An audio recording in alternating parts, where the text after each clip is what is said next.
যাবে, নারীদের সর্দারিনী হবে সাইয়্যিদাতুনা ফাতেমা রাদিয়াল্লাহু তাআলা আনহা। এই ফরিদপুরের যত ইয়াং স্টারেরা তোমরা যারা জান্নাতে যাবে, তোমাদের লিডার হবে সাইয়েদনা হাসান আর হুসাইন রাদিয়াল্লাহু তাআলা আনহুমা। আর বয়স্ক মুরব্বীরা যারা জান্নাতে ঢুকবেন, আপনাদের লিডার হবে সাইয়েদনা আবু বকর আর সাইয়েদনা ওমর ফারুক রাদিয়াল্লাহু তাআলা আনহু। সুবহানাল্লাহ পড়তে পারলেন না? ওমর ফারুক এটা সাধারণ কোনো ক্যারেক্টারিস্টিক্স নয়, ওনাকে আল্লাহ তাআলা নলেজও দিয়েছেন, আবার দিনদারিও দিয়েছেন।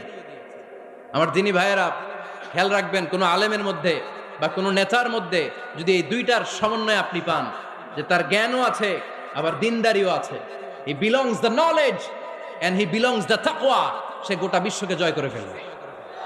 ঠিক কিনা? যার মধ্যে জ্ঞান আছে, যার মধ্যে তাকওয়া আছে, তারে কেউ থামায় রাখতে পারে? ওমরে ফারুককে এই দুই নেয়ামত দিয়ে ধন্য করেছে কে?